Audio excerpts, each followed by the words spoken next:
O sea, que a mí me querían meter preso porque no recibí dinero. Pero ante los medios de comunicación, Se contó que lo recibió. los titulares era Jimmy Morales recibe financiamiento electoral ilícito. Y fue un proceso larguísimo. A nosotros nos tocó nadar contracorriente, con tiburones de un lado, cocodrilos del otro lado, y todavía alguien con un remo pegándonos en la cabeza para hacerlo.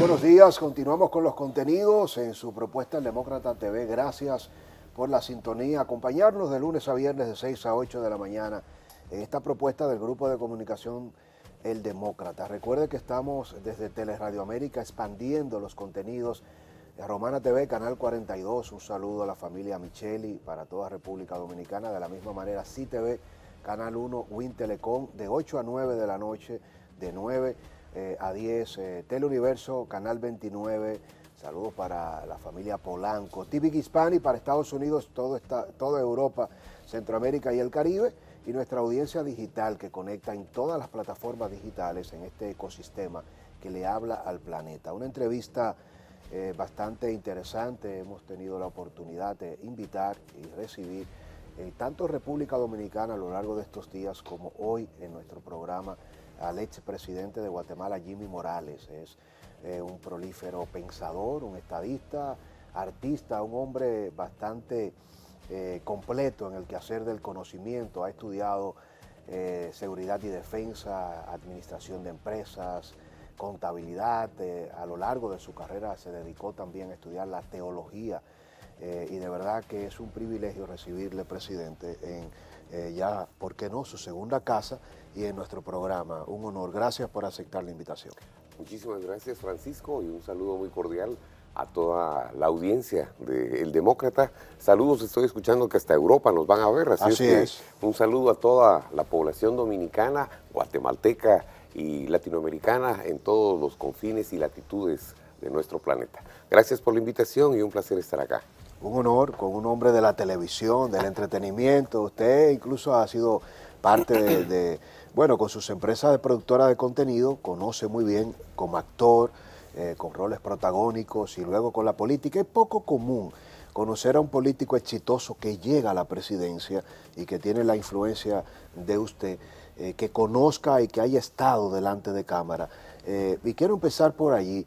En este momento de su vida, ¿cómo pasa balance? ¿Se sigue sintiendo todavía un hombre que piensa como alguien que descodifica el entretenimiento de las masas, o ya ese personaje desapareció y el hombre de Estado se lo tragó?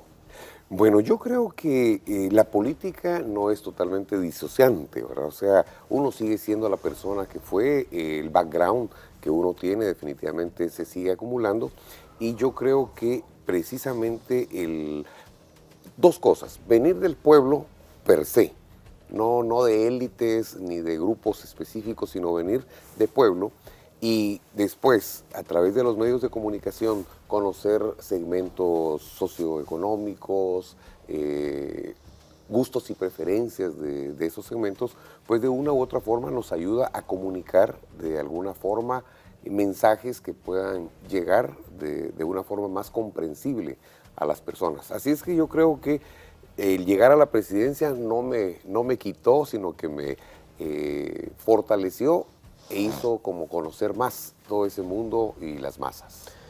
¿Qué visión tiene usted de la Guatemala del día de hoy? ¿Qué tanto ha cambiado el país para bien, y cuáles son esas luces y sombras que se pueden visualizar en una discusión de toda Centroamérica, el Caribe y por qué no Occidente, que está ambivalente? Muchos cambios y la sociedad hoy día se encuentra quizás en un momento de oscuridad ideológica y de reencuentro hacia adentro. Y nosotros tenemos mucha cercanía con los guatemaltecos, con flujos migratorios de Guatemala a República Dominicana, pero quizás paradójicamente no nos conocemos tanto, ambos pueblos. Bueno, la palabra importante, bueno, todas las palabras, pero la palabra que resalta en la pregunta es el tema ideológico, porque yo he tratado de hacer un análisis, quizá más adelante escriba un libro al respecto, porque estoy en una faceta de escribir y quiero escribir mucho, pero la palabra ideológica del 2015 que se firmó la Agenda 2030, y esto es importante, porque dentro de esta agenda viene mucha carga ideológica, entre ellos, por ejemplo, la ideología de género, que viene metido en una palabrita, inclusión, que es bonita la palabra y realmente tiene un mensaje y una importancia trascendente, porque habla de que todos los grupos, por minoritarios que sean, tienen que tener inclusión dentro de la sociedad. Por ejemplo, las personas con discapacidades tienen que tener rampas, o las personas no videntes, el lenguaje del braille tiene que estar. Sin embargo, la palabrita inclusión abrió la puerta para que se invirtiera millones de millones en otros grupos, ¿verdad? Como por ejemplo la ideología de género, en donde se le da cabida a LGBTIQ y todo lo que dice. Conste, yo no tengo nada en contra de, no tengo nada en contra de. Es más, yo creo en la libertad de conciencia. Cada persona tiene el derecho de pensar, creer y vivir con lo que decida y lo que quiera hacer. Pero ya cuando se trata de imponer esa ideología como una forma obligatoria y que viene de un ente multilateral, que es el más importante del mundo, como Naciones Unidas, genera mucho problema. Así es que yo veo un cambio, pero radical, del 2015 en adelante. Yo no lo creía. Yo he sido escéptico y cuando me llegaban con esas historias yo decía, es que ustedes son conspiranoicos, no hombre, es que no es así la cosa. Pero cuando ya me tocó vivirlo y aquellas presiones, por ejemplo, el caso de USAID, que ahorita está saliendo a relucir, de cómo se utilizaban miles de millones de dólares a nivel mundial para empujar este tipo de temas. Y si esta carga ideológica la llegamos a los cambios que está teniendo el mundo, como por ejemplo el surgimiento de la inteligencia artificial, el tema de las apps, las aplicaciones, las redes sociales y todo eso que es un momento de supracomunicación. La gente ahora está saturada de información y cuidado porque no sabemos qué información es. Yo veo un tema complicado a nivel mundial y la región pues teniendo a una de las tres potencias que era hegemónica y que ahora está en una lucha fuerte por recuperar y mantener lo que se tenía, creo que estamos sometidos y sujetos a temas de mucha presión.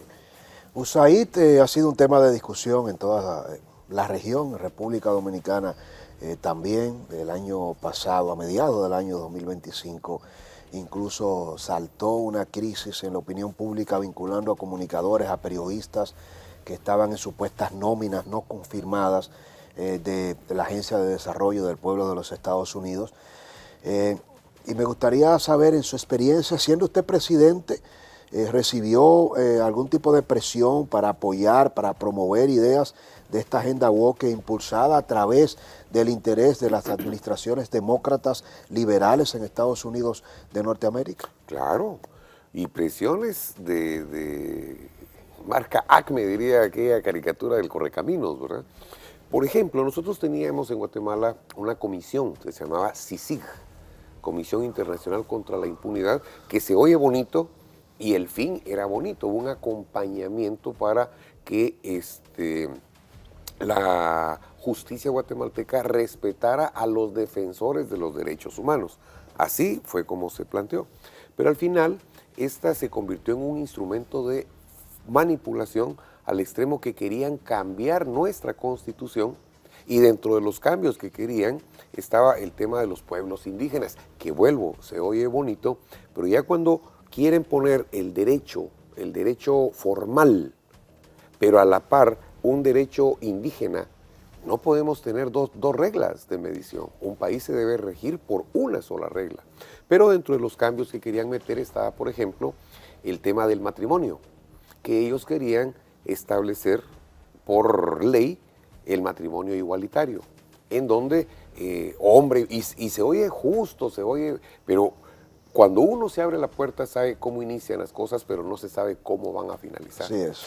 El Departamento de Estados Unidos de Norteamérica, a través de la Embajada de Guatemala, con los 2 embajadores que estuvieron en el momento que yo estuve, Todd Robinson y Luis Arriaga, trataron de empujar todo eso, ponían las banderas de arcoíris y todo como parte de un estamento de fuerza.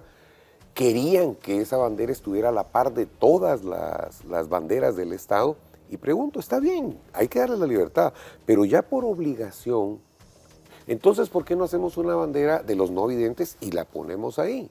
Si el verdadero mensaje es la inclusión, ¿por qué no obligamos a todos los restaurantes a que tengan lenguaje o alfabeto braille en sus menús? Entonces, en realidad, es una excusa para lograr justificar y meter esas agendas. En Guatemala, insisto, a través de esta comisión que doblegó, derrocó presidentes, y a mí me querían derrocar, solo porque yo creo, y esa es mi forma de pensar, creo que Dios me sostuvo, es que yo puedo decir, finalicé mi mandato, y gracias a Dios, hasta acá no hay una sola denuncia de corrupción para su servidor. Habrá rumores, habrá redes sociales, pero una que puedan vincularme a mí, no hay. Bueno, y recuerdo como un hecho histórico que usted expulsó la comisión de Guatemala y ese fue un punto de inflexión que marcó un punto de no retorno en su mandato y en, si se quiere, fijar una posición como presidente, como mandatario, para reivindicar los valores conservadores de su partido y de la ideología que usted profesó, ¿no? Pro matrimonio, antiaborto, conservador, en gran medida, hablándole a una tendencia que en la mayoría de los casos, como en República Dominicana, es la que identifica a los colectivos. Sí, tuvimos que tomar la decisión contra todo pronóstico, contra toda autoridad. Literalmente nosotros tuvimos que librar una batalla contra Naciones Unidas, contra el Departamento de Estado de Estados Unidos, contra la Unión Europea, que eran los países donantes y que automáticamente ellos habían legitimado a esa institución.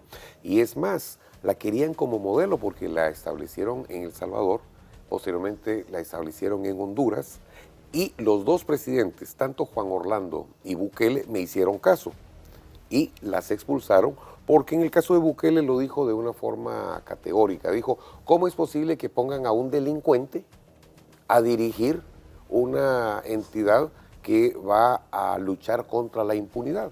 Y es así. En mi caso yo les puedo decir que Iván Velázquez, el colombiano, venía vinculado seriamente a grupos guerrilleros colombianos, que está comprobado que la guerrilla colombiana es parte de todo el sistema de narcotráfico. Sí, sí, sí, y está documentado, ¿no? Iván Velázquez se decía hombre de justicia, pero tenía inclinaciones políticas y prueba de ello es que se convierte en el ministro de Defensa de Petro. Y ahorita con todos los temas lo mandan al Vaticano. ¿Y por qué el Vaticano? Si el Vaticano es el lugar a donde mandan a refugiarse a las personas, porque ahí no hay chance de extradiciones, ni nadie va a estar pidiendo la extradición del Vaticano. O sea, la evidencia, el hecho, o sea, la historia, los hechos son mi mayor evidencia de que yo no estaba hablando mentiras. Qué interesante. Pocas veces se tiene la oportunidad de conversar con un presidente, no en ejercicio, y preguntarle muchas cosas que se suponen que se construyen y se constituyen en mitos. ¿Cómo es la vida de un presidente de cara a su equipo? República Dominicana tiene muchas incógnitas y al igual muchos de nosotros vemos cómo ustedes cuando son candidatos tienen que concitar mucho apoyo económico, de poderes fácticos, de medios de comunicación, pero cuando llegan a alcanzar el poder, llega la victoria y se juramenta, entonces luego el pueblo le exige esas transformaciones que el candidato prometió. Llevar a cabo la materialización de las promesas de campaña a hechos de Estado conlleva muchas veces destitución de los amigos que más trabajaron para para uno como candidato. Y esas son de las cosas que, por ejemplo, en República Dominicana se le exigen mucho a los presidentes de turno, al presidente Abinader, y sin acercarlo a República Dominicana, porque sé que siempre existe el respeto como un hombre de Estado hacia la nación que se visita y todos los demás países hermanos. En su caso, ¿cómo fue el ejercicio presidencial entre el compromiso de no fallarle al pueblo y la presión de amigos, colaboradores y poderes fácticos que le apoyaron en campaña y que luego se sienten traicionados cuando el presidente tiene que decidir, complazco al amigo o gobierno para la mayoría? Esa es una excelente pregunta y que efectivamente yo lo sufrí. De los 14 ministros y 27 secretarios que yo nombré, ninguno era mi amigo. No. No. Es más, el más cercano a mí ni siquiera era mi equipo, que hoy me acompaña el licenciado Alfredo Brito. Era mi amigo, sí, pero no era de aquellos hermanos, aquellos amigos hermanos y que me hubiese acompañado en la campaña. Al contrario, a él se le llamó porque él estaba en los medios de comunicación y causó celos. Mi mismo hermano se puso así como con un poquito de animadversión con el nombramiento de él. Su hermano, que es su socio y compañero en Moralejas, ¿no? En su programa, es su proyecto mayor, que le hace saltar a la fama. Mi socio. Que me imagino se sentía y se siente corresponsable de su éxito político. Exactamente. Y aún así se le nombró a él y a todos los demás, algunos en su mayoría, podríamos decir que de los 14 ministros literalmente no conocía a ninguno. Los entrevisté a través de un proceso de selección y reclutamiento de personal. Entrevisté a más de 2.500 personas para buscar al mejor equipo. Y efectivamente construí una estrategia o planteé una estrategia que le denominé puentes. Yo elegí a personas que tuvieran las capacidades técnicas, administrativas, académicas y políticas y que vinieran de distintos sectores para poder generar esa estrategia. La gente que estaba conmigo, que era reducidísima, enojadísima, porque todos querían ser ministros. Se sentían traicionados. Sí, o querían ser gobernadores, y todo lo tomamos en decisión de participación democrática. Que se cometieron errores, sí se cometieron errores, porque me di cuenta que también la persona tecnócrata y que viene de otro sector no precisamente abraza los mismos ideales que uno, y me encontré que muchos de esos estaban, les voy a contar una anécdota sin decir nombres. Llegó uno de mis secretarios. Pero siéntase en confianza, que nadie se va a enterar. No, nadie, solo en Europa se van a enterar.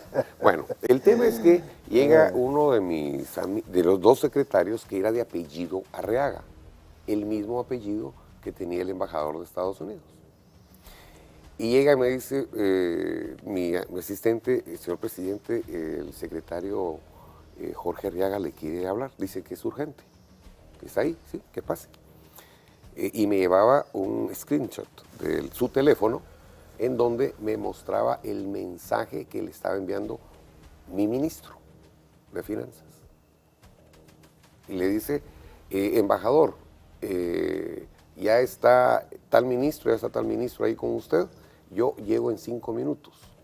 Un lunes a las 7 de la mañana, una hora antes del gabinete de ministros de mi país, ellos pasaban a informar de la agenda y a recibir instrucciones. ¡Wow! Del embajador de Estados Unidos. Como si fuera el presidente y no usted en Guatemala. ¿Y qué fue lo que pasó? Que esta persona confundió porque eran del mismo apellido. Entonces le mandó por error a Jorge Arriaga lo que le quería mandar a Luis Arriaga. Entonces él me llegó a decir, me quedé con el screenshot. Bueno, gracias. A pensar y replantear qué yo iba a hacer o qué tenía que hacer. Porque son situaciones. Entonces, como dice un refrán, para un listo, otro más, ¿verdad? Entonces, no los destituí, sino que empecé a mandar información equivocada, a lo que en política y en guerra se le llamaría el estratagema, claro, el engaño. ¿sí? Entonces decía, voy a hacer esto, ellos se preparaban para aquello y salía yo por otro lado. Bueno, entonces aquí dice que incluso en el arte de la guerra de Sun Tzu dice, hay que estar cerca del amigo y más cerca del enemigo todavía. Aquí un presidente dominicano, Joaquín Balaguer, gobernó durante 22 años, incluso siendo ciego, no vidente, y todo el mundo se pregunta, ¿cómo lo hizo Balaguer? Bueno, pues Balaguer, cuando tenía un gran adversario, entre tantas cosas, en los medios y en la sociedad y empresarios que cuestionaba a Balaguer y le decía todo lo que Balaguer tenía que hacer y que no hacía, él lo nombraba ministro.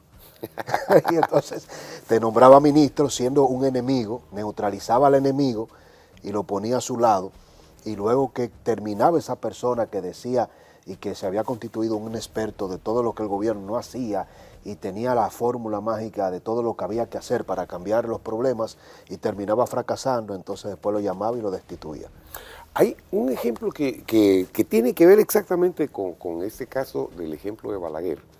Y esto evidencia también cómo los medios de comunicación están ideologizados y la izquierda ha ganado un tremendo tema de los medios de comunicación porque el tema artístico y el tema de la cultura del ocio fue literalmente yéndose por el lado liberal, no económico, sino liberal del concepto progresista de libertades individuales, ¿verdad?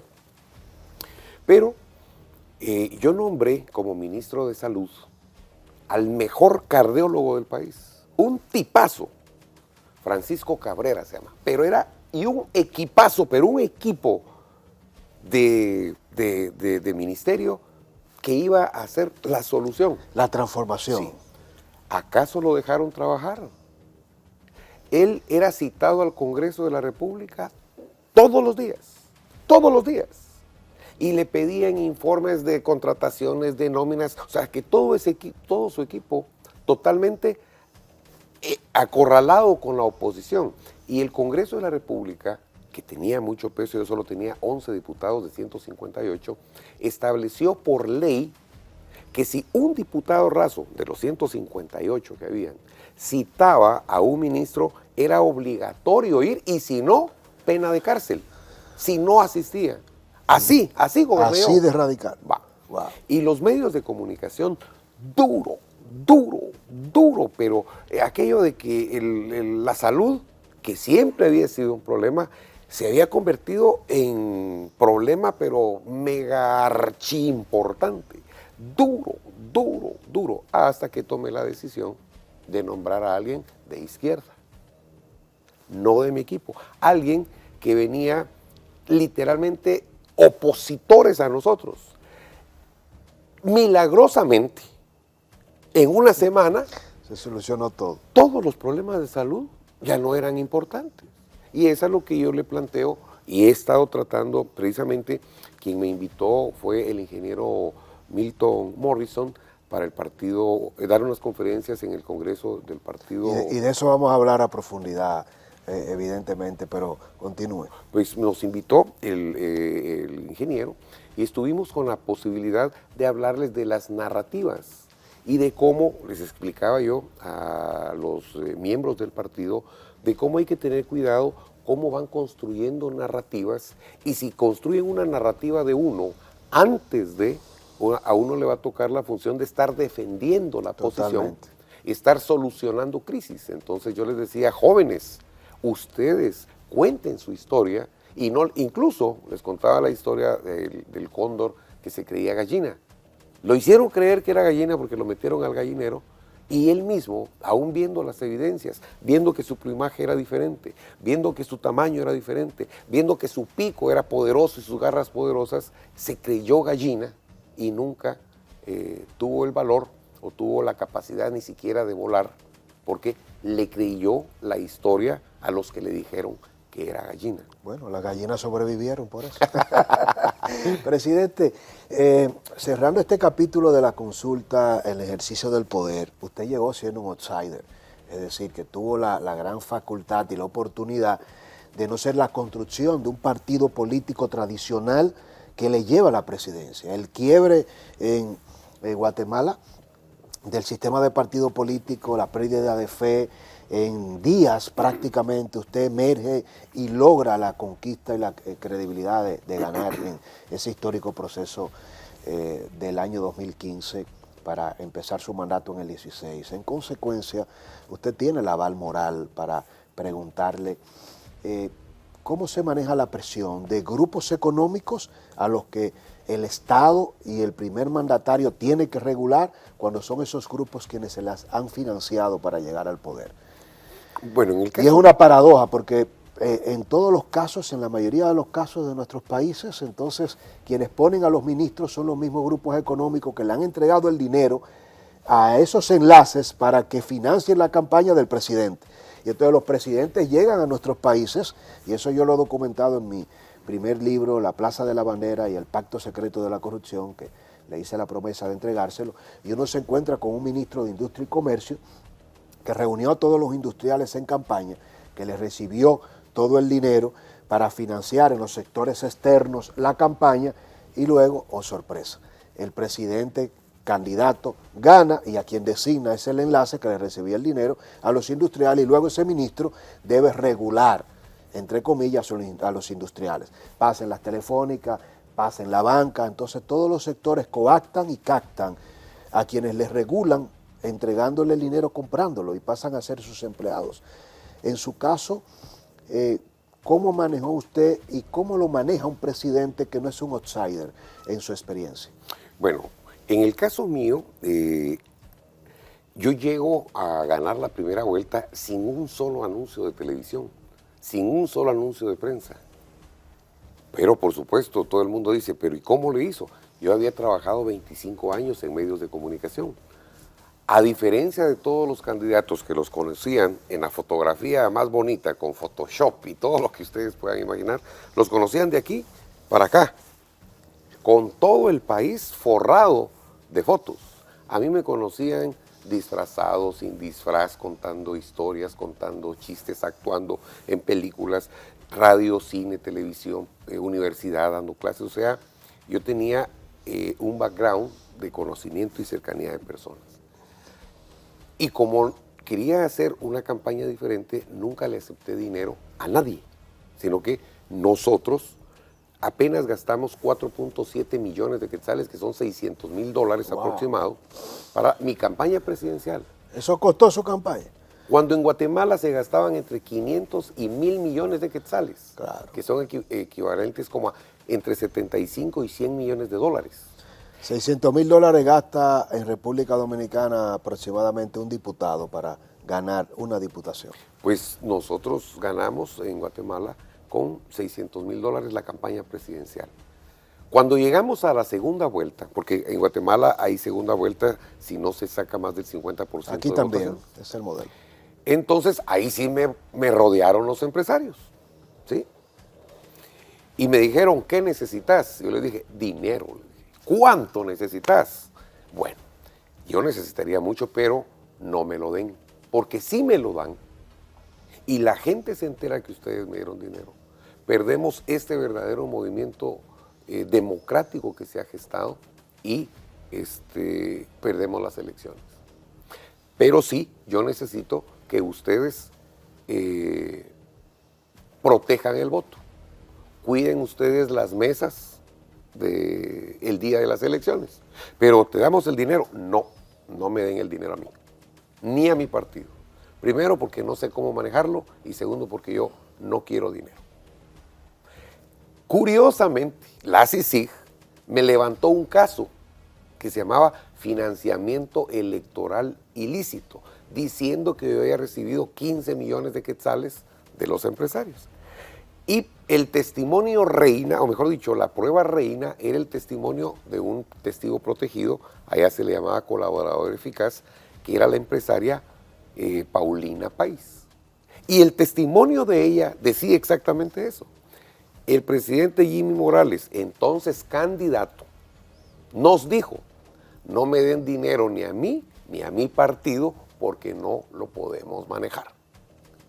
O sea, que a mí me querían meter preso porque no recibí dinero. pero ante los medios de comunicación, Se contó que lo recibió. los titulares era Jimmy Morales recibe financiamiento electoral ilícito. Y fue un proceso larguísimo. A nosotros nos tocó nadar contracorriente, con tiburones de un lado, cocodrilos del otro lado, y todavía alguien con un remo pegándonos en la cabeza para hacernos desmayar.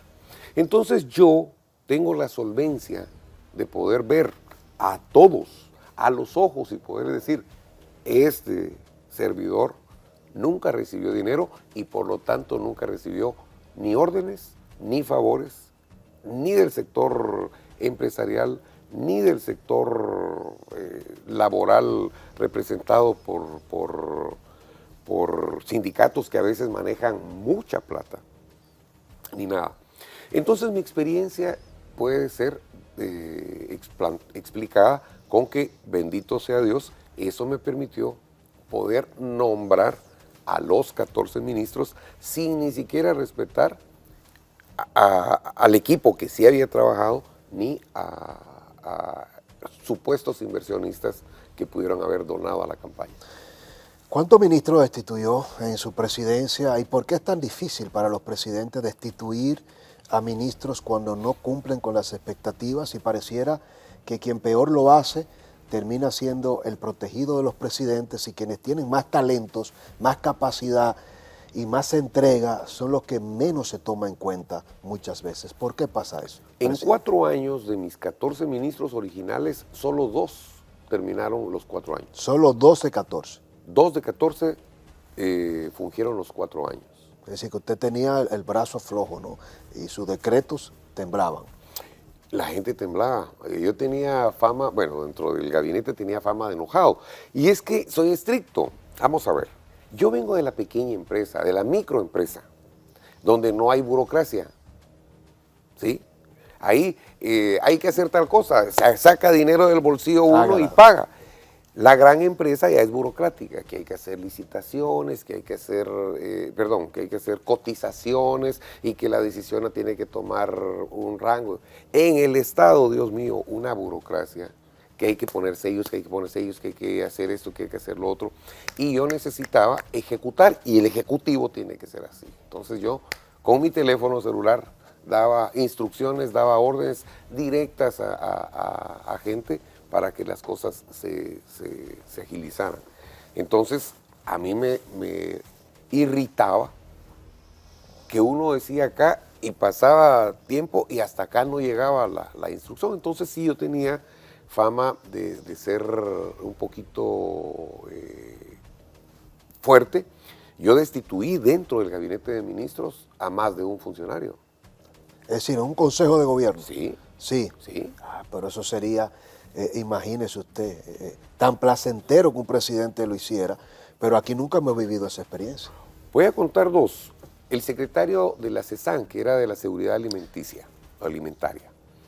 Digo, y me imagino, presidente, que hay muchos amigos ministros que nos siguen y nos ven que no se están sintiendo bien con estas ideas.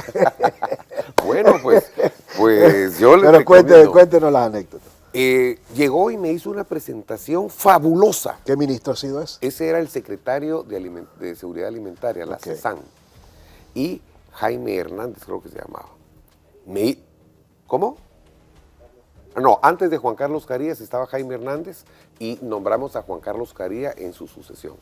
Pues Javier Hernández, el señor Hernández, pongámosle, llegó y me hizo una presentación fabulosa de la evaluación que se estaba haciendo de las métricas y hermosos, y me dijo, y se llegó a tal lugar y se hizo tal cosa, y me pasaron la hoja con el nombre de una jovencita, una niña que había sido evaluada en un lugar que se llamaba Petén. Y habían unos elementos que hacían falta, pero era algo fabuloso. Entonces pregunté, ¿esta persona, esta acta es real? ¿Esta persona existe? Sí.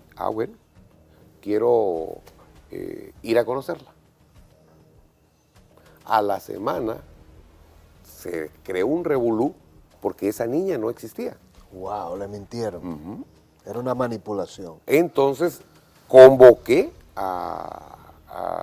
¿cómo se llama? Al Consejo de Consejo de Ministros, y ahí le pedí su explicación y me dio 1000 explicaciones. Pero le dije, usted me está mintiendo, está induciendo a error al presidente. Imagínese que yo salga con esta hoja a medios de comunicación a decir, y hacen lo que hice yo de ir a buscar a esta niña. El instinto Está periodístico. usted destituido enfrente de todos. Enfrente de todos. En otra oportunidad al ministro de Desarrollo. ¿Por qué no se han ejecutado los programas sociales? Es que para mí, en Guatemala, aquí me dicen que es el pero. Sí, pero. A mí el es que me encendía, ¿verdad? ¿Por qué no se han ejecutado los programas sociales? Es que, no quiero es que, ¿por qué no se han ejecutado? Es que, por favor, se puede levantar y en el escritorio de mi asistente quiero su carta de renuncia ya. Destituido. Destituido. ¿Y cómo influyó en la gran mayoría de los ministros? Me imagino que nadie más se atrevió a decirle es que ¿así? todo el mundo iba allá. Literalmente. Bueno, ojalá que nos toque algún presidente como usted pronto. ¿Qué le trae a República Dominicana? Es la invitación de Milton Morrison, un gran amigo, una persona admirada, querida, valorada por nosotros, una gran formación académica. Milton ha fundado País Posible, un partido que emerge dentro del ecosistema de la partidocracia dominicana no tradicional. Realiza País Posible con los posibilistas, como se hacen llamar, la membresía de esta organización política que lidera el ingeniero Milton Morrison, su segundo congreso. ¿Qué valoración tiene del ingeniero Milton Morrison? ¿Tienen una amistad, su perfil, cómo le evalúa? Es un joven con experiencia ya de Estado. ¿Cómo lo describiría usted? Porque muchas veces nos pasa que los mejores talentos dentro de nuestros países no son valorados por los propios dominicanos y de repente la mirada de fuera puede también hacer que se reflexione de una manera correcta. Tengo poco tiempo de conocerlo, pero en el tiempo que le he conocido me parece una persona muy especial, honorable, genuina, creo que es la palabra que podría utilizar para describirlo. Lo conocí en noviembre en Honduras, que coincidimos como observadores del proceso electoral de Honduras, y a partir de ahí pues empezamos a hablar y me invita a dar unas conferencias en su segundo congreso del partido o partidario.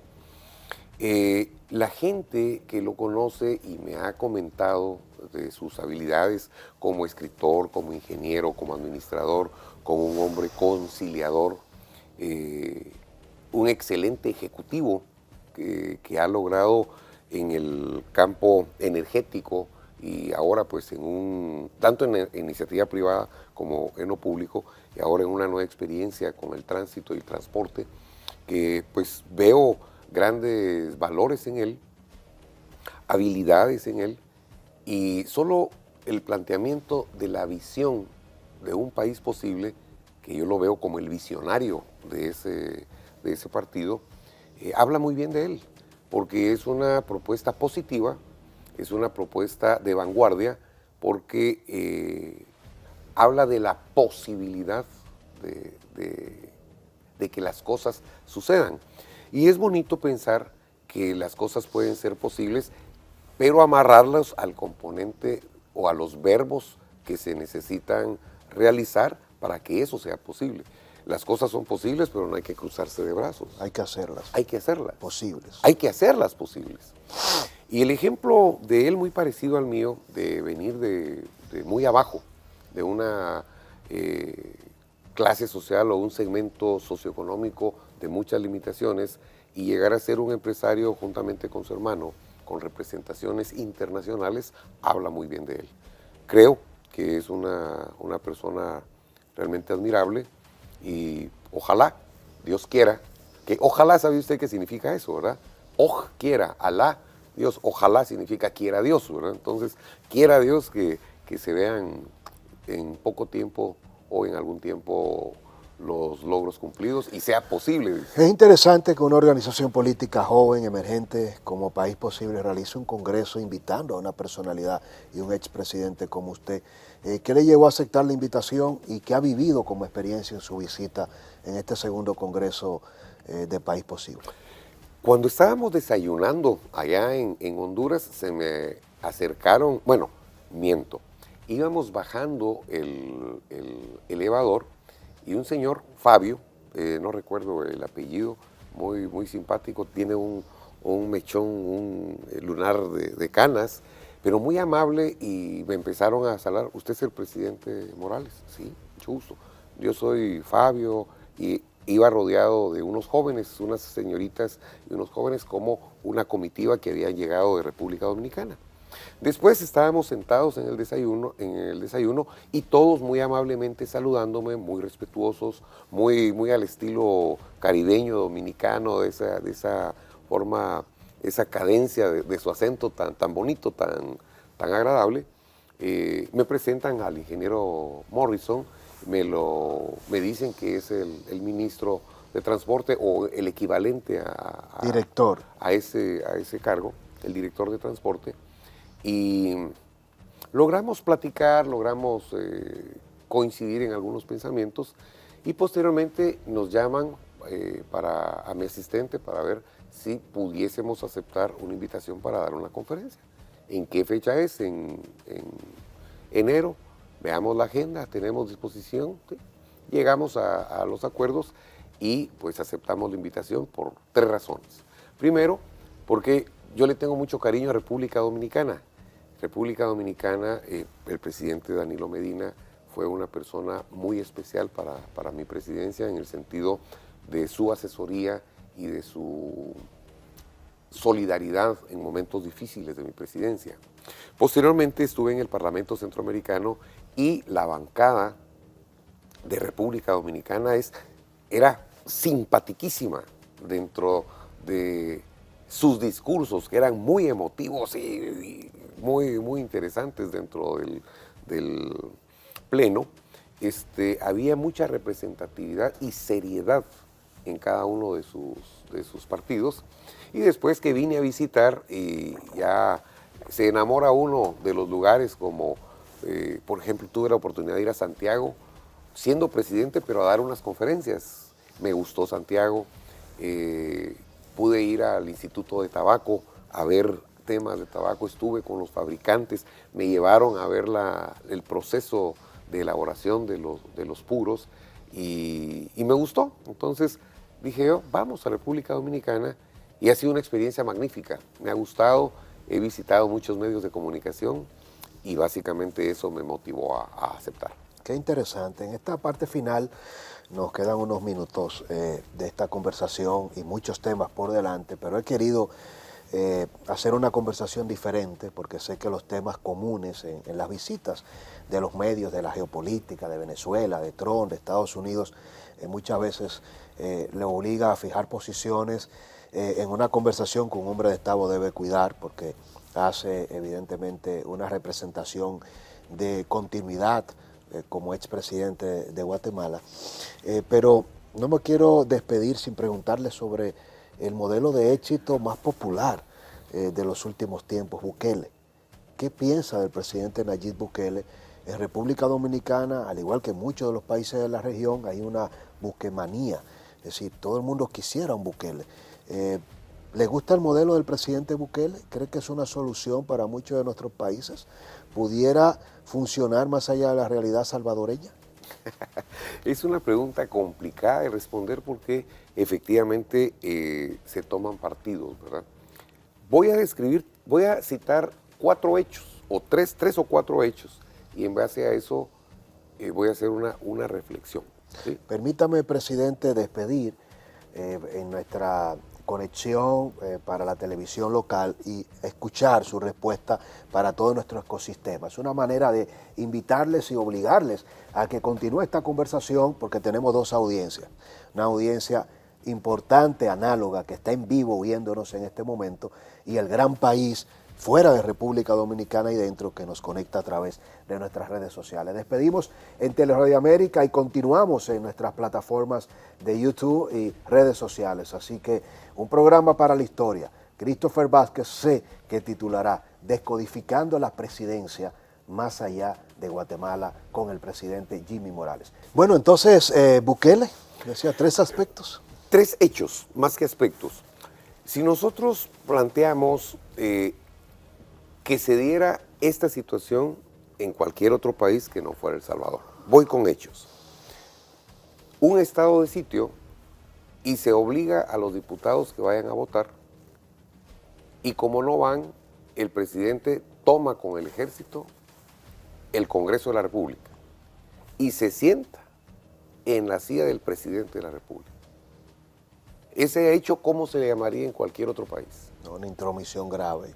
Un golpe de Estado. De Estado, sí. Porque se le está dando un golpe de Estado al presidente, al legislativo. Es. Eso lo hizo Bukele. 2, establecer un estado de sitio permanente. Pero, ¿qué es un estado de sitio? Que a veces la gente dice estado de sitio. ¿Qué es un estado de sitio? Por lo menos en Guatemala, y creo que eso es en todos los países muy parecido o similar, un estado de sitio es donde se pierden todas las garantías constitucionales.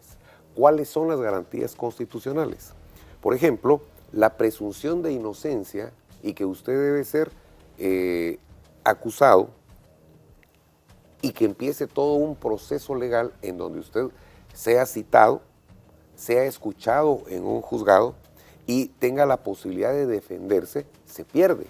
Usted puede ser capturado y metido a la cárcel por la acusación de una autoridad.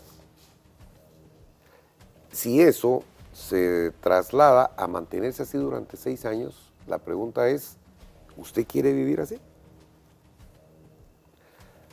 Tercer hecho, se empieza a popularizar a través de WhatsApp el despido de toda la gente que está contratada porque eran familiares de. No importa si realmente eran buenos trabajadores, no importa si habían trabajado antes de que el otro fuera. O sea, el tema es sangre, política, porque así gusta. Bueno, esos son 3 hechos. Ahora veamos resultados. El Salvador era uno de los países más violentos del mundo y ahora es uno de los países más seguros de la región. El tema económico, pero lo económico no se soluciona de un día para otro, eso tiene que ser un proceso y parte de la solución para la economía es la seguridad. Claro. O sea que le tenemos que dar un poco de tiempo para evaluar a posteridad si la medida funcionó o no. La atracción de inversiones. Hoy empresarios guatemaltecos están yendo a invertir a El Salvador. O sea que pareciera que las soluciones o las propuestas están solucionando al menos temporalmente la situación. Ahora una pregunta, ¿es sostenible? ¿Se necesita estar así 20, 30 años? ¿Se corre el riesgo de que se tenga una dictadura al otro extremo, como el que hemos tenido de ejemplo en Venezuela u otros lugares? Eso yo creo que nos lo va a responder el tiempo más que lo que yo pueda pensar.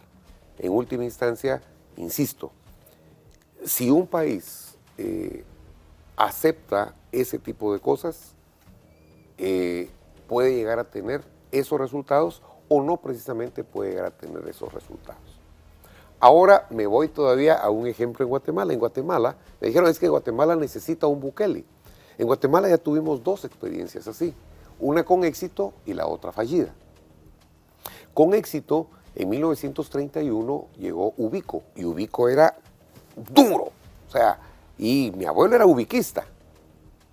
De aquello que había seguridad, dice que las puertas podían quedarse abiertas y los policías llegaban y cerraban la puerta. O sea, toda esa leyenda y ese, no mito, sino esa leyenda de seguridad en Guatemala se da porque había un Estado rígido y eso sí, había ley hasta contra la vagancia.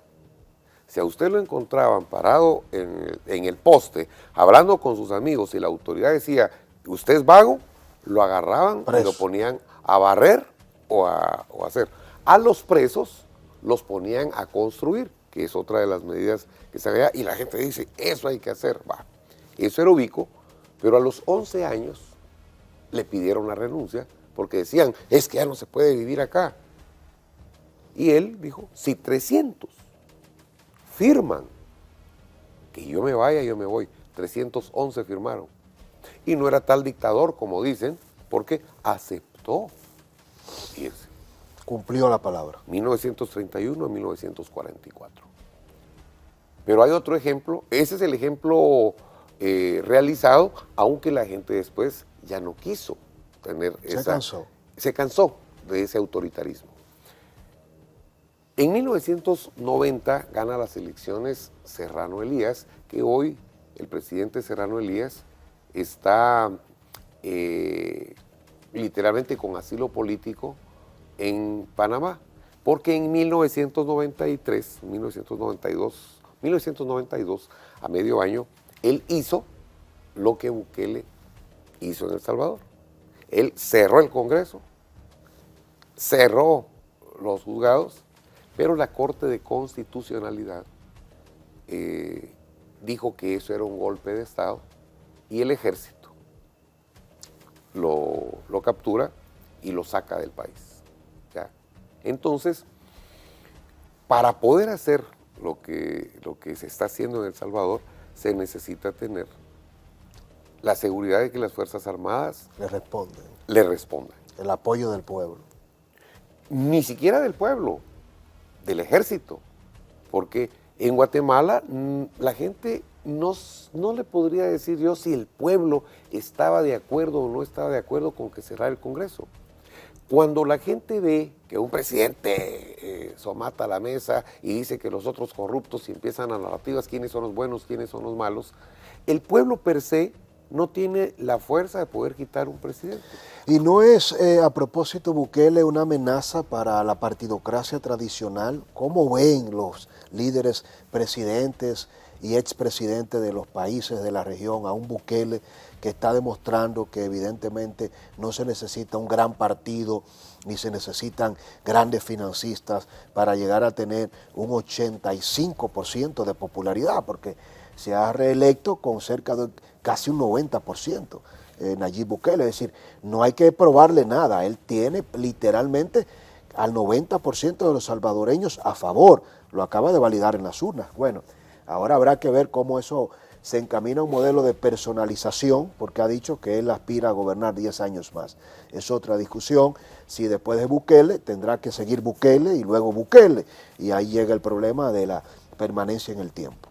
Efectivamente, por eso digo yo que necesitamos darle tiempo a ese modelo para poder ser justos en la evaluación, porque República Dominicana no ha tenido la experiencia de tener una Mara 18 ni una Mara Salvatrucha, gente que mutila, gente que decapita, gente que extorsiona, gente que no tiene ni los más mínimos valores por la vida. Bandas y pandillas que reclutan a adolescentes para que maten a otros, valiéndose de que la ley penal no les aplica a los menores. O sea, ¿hasta qué nivel de perversión de mente llega ese tipo de pensamiento? Pues? Entonces, dice un dicho, no estoy hablando ni bien ni mal, solo estoy lanzando pensamientos para que la gente pueda tomar personalmente sus decisiones. Fuego se combate con fuego, ¿verdad?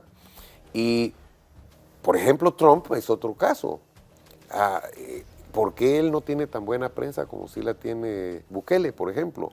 Porque lo que está haciendo Trump es también somatando la mesa, solo que sus problemas son diferentes. Sus problemas tal vez de bandas y pandillas no es el problema más importante, sino el problema más importante para él es el tema energético como el petróleo, que ha sido toda la vida de las potencias el tema de desarrollo. Europa está con un gran problema por el petróleo. no tiene ni siquiera gas para calentarse en invierno. Sí. Y ahí entra Rusia, que es el gran proveedor del petróleo para toda Europa, y luego Estados Unidos en la distancia pone las sanciones al petróleo ruso y dice Europa, ¿y qué hago en el invierno? Y le compra el gas. Claro. Entonces, nos damos cuenta. Pero Biden le levanta las sanciones a Maduro, y Maduro se roba las elecciones porque llega con el oxígeno del levantamiento de las sanciones de Estados Unidos para poder penalizar a Putin, fortalece el gobierno estadounidense, la administración Biden, a Venezuela. Pero qué bueno que toca Trump, y en este tramo final sí me gustaría empezar primero por el caso del indulto del presidente Trump al expresidente Juan Orlando. Se ha discutido mucho, pero muy pocas veces he escuchado a alguien como usted, que ha jugado un rol, tengo entendido, protagónico en todo esto. ¿Qué opinión tiene del indulto y qué hay detrás de la acusación de narcotráfico, el apresamiento, la extradición y la condena al presidente Juan Orlando? Bueno, yo tengo el gusto de conocer personalmente al presidente Juan Orlando Hernández, y al igual que el presidente Medina, fueron dos de los presidentes con los que yo tuve muy buena relación en la región. Lo que yo conocí de Juan Orlando era un tipazo, un hombre inteligente, un hombre con el que podíamos hablar temas de Estado. Juntos hicimos un hito económico en el mundo. Nosotros logramos consolidar lo que fue la unión aduanera entre Guatemala y Honduras. ¿Qué es la unión aduanera? Es la posibilidad de que ingresen mercancías de cualquier parte del mundo en cualquier frontera terrestre, marítima o aérea, en cualquier parte del terreno hondureño, y sea como que entró a Guatemala. De tal cuenta que todos los temas de pasos fronterizos disminuyeron de una forma considerable. Por ejemplo, informe del Banco Mundial, en Corinto, que era una de las fronteras, de 25 horas de espera promedio de un camión para poder pasar con mercancías, bajó a 15 minutos. Wow. No de 25 minutos a 15 minutos, de 25 horas a 15 minutos.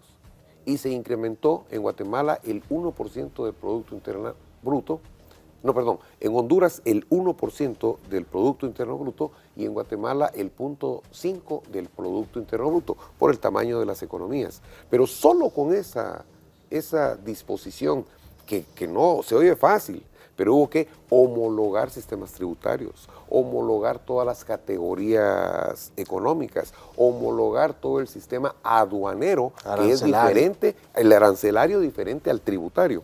Y todo eso se hizo a través de nuestra SAT y de nuestro sistema de administración tributaria, y logramos homologarlo con Honduras y posteriormente con El Salvador, con Sánchez Serén. ¿Se mantiene hoy día eso? Sí, la unión aduanera se mantiene. Incluso hay algo que se le llama DUCA y FIDUCA. DUCA es el documento único centroamericano, y el FIDUCA la factura y documento único centroamericano. Todo eso es parte de una herencia que se dejó con Juan Orlando. Entonces yo conocí relativamente de cerca el gobierno de Juan Orlando. En el caso mío, yo fui abanderado de la lucha contra el narcotráfico, y logramos hacer una incautación histórica de cocaína. Logramos todas las trazas de aéreas que se miraban. Nosotros logramos despejar nuestro Pacífico, de tal cuenta que los narcotraficantes ya preferían entrar a El Salvador y a México, porque en Guatemala logramos frenar mucho. Yo no puedo dar testimonio de qué pasó en Honduras, pero sí puedo dar testimonio de algo. A Juan Orlando no le hicieron un juicio justo, porque no lo dejaron presentar pruebas de descargo. Y yo fui uno de los que logró interceder para que le permitieran presentar sus argumentos, porque le estaban haciendo un enjuiciamiento sin poderse defender. Entonces, Solo en el caso de que no te permitan presentar tu defensa, yo creo que hay una injusticia. Así es que yo considero que lo que hizo Trump no fue básicamente mostrar un perdón porque este sí es mi aliado y a este se lo permito, no. Yo creo que él analizó el tema de que no le habían permitido presentar una defensa y en base a eso tomó la decisión. Y finalmente, creo que todo se obedeció a temas de una justicia política, porque no era necesario que lo sacaran encadenado y con 100 policías caminando atrás. O sea, eso era un deseo de degradar a una persona.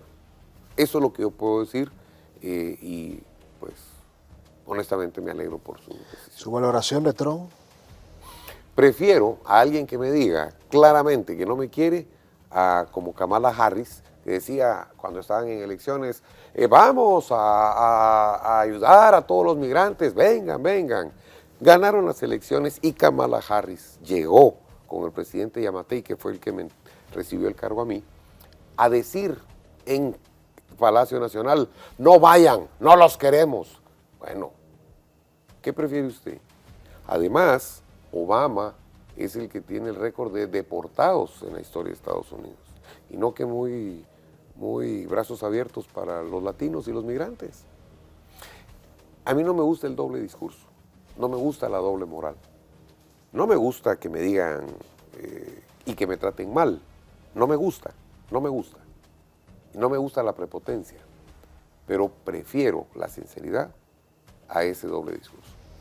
Usted ha sido muy sincero y de verdad que ha sido placentero además escucharle, presidente, tener la oportunidad de aprender tanto en una conversación de algo más de una hora, no tiene precio. Así que gracias. En otra conversación me encantaría hablar, como sé que domina usted, el tema de la geopolítica, del avance de China en la región, del regreso de la doctrina Monroe, analizar un poco más allá el crecimiento y si hay posibilidad de pensar en una nueva hispanidad, en una potencia hispana, como lo ha descrito el gran pensador, que sé que hemos consultado de manera común, Pedro Baños, geopolítico español, y muchas cosas más. La amenaza de Haití, los aprendizajes que puede dar República Dominicana, pero esto será materia de un nuevo pretexto para que nos visite nuevamente en República Dominicana y en su casa, El Demócrata. Gracias por la conversación. Va a ser un honor, muchas gracias y un saludo muy cordial a todo el pueblo dominicano y a todos los que nos vean en cualquier parte del mundo. Bendiciones para ustedes. Darle las gracias al ingeniero Milton Morrison, que ha hecho posible que tengamos al expresidente Jimmy Morales en el país, compartiendo tanto conocimiento, y felicitar al país posible, a este partido que piensa en grande de la mano del ingeniero Morrison para enaltecer el pensamiento, creando un nuevo código de una República Dominicana que se abre al mundo. A todos ustedes, gracias por acompañarnos. Como siempre les digo, en esta conversación de doble vía, ahora le toca a usted. ¿Conocía las interioridades de qué vive un presidente, como lo ha contado Jimmy Morales? ¿Será posible que muchas de estas acciones se emprendan en República Dominicana? ¿Lo podrá hacer el presidente Luis Abinader? ¿Está a tiempo? ¿Se le ha hecho tarde? ¿O es momento de repensar nuestro país? Se lo dejo de tarea. Leo sus comentarios. Bendiciones.